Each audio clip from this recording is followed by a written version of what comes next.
Assalamualaikum warahmatullahi wabarakatuh. Halo Sobat Prakerja semuanya, perkenalkan nama saya Vina Pisa. Saya penerima gelombang 53. Di sini saya akan menjelaskan tentang NLP atau singkatan dari Neuro Linguistic Programming, atau dapat diterjemahkan sebagai program bahasa otak, atau juga disebut ilmu yang mengajarkan tentang cara manusia mengelola dan mengendalikan inti dari dirinya. Tujuannya agar komputer mencapai pemahaman bahasa yang mirip manusia. Adapun metodenya yang bisa digunakan untuk menganalisis data bentuk teks. Adapun manfaatnya untuk menyimpulkan teks kompleks secara otomatis. Berikut materi yang akan saya jelaskan. Yang pertama, ada konsep pikiran manusia.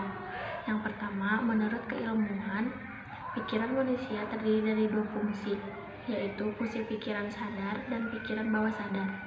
Yang kedua, pikiran sadar adalah proses mental yang bisa dikendalikan dengan sengaja.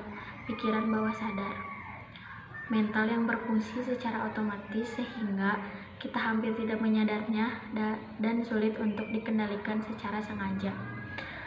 Yang ketiga, pikiran sadar mempunyai 4 fungsi utama, yaitu mengenali informasi yang masuk dari panca indera, membandingkan dengan memori kita, menganalisa, dan kemudian memutuskan respon spesifik terhadap informasi tersebut.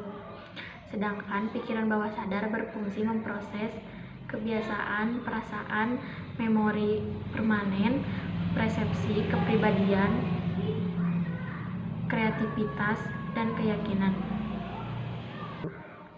Yang selanjutnya, yang kedua ada komunikasi verbal. Yang pertama kata, yang kedua bahasa. Yang pertama, kata merupakan lambang terkecil dari bahasa. Kata adalah lambang yang mewakili sesuatu hal, baik orang, barang, kejadian, atau keadaan.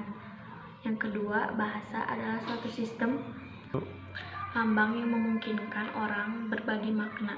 Dalam komunikasi verbal, lambang bahasa yang dipergunakan adalah bahasa lisan, tertulis pada kertas ataupun elektronik.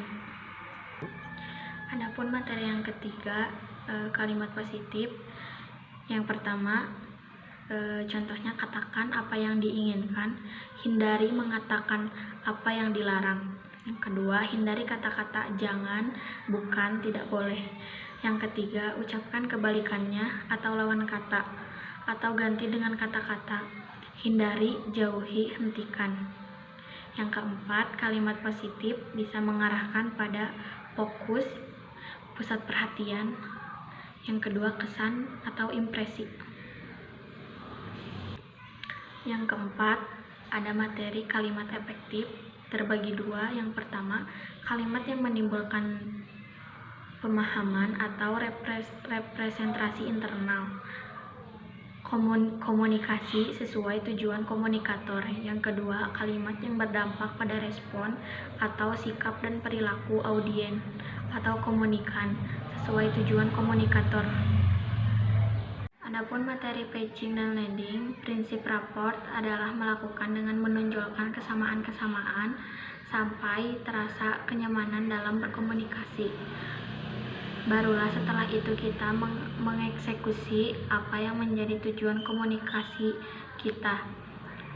Patching atau mensejajarkan dilakukan dengan mirroring atau matching. Mirroring atau disebut juga menirukan atau menyamakan, sedangkan matching disebut juga mencocokkan atau memenuhi kebutuhan. Adapun meliputi aspek fisiologis, linguistik, dan interest. Berikut materi yang telah saya sampaikan. Mohon maaf bila ada kesalahan. Wabillahi taufiq wal hidayah. Wassalamualaikum warahmatullahi wabarakatuh.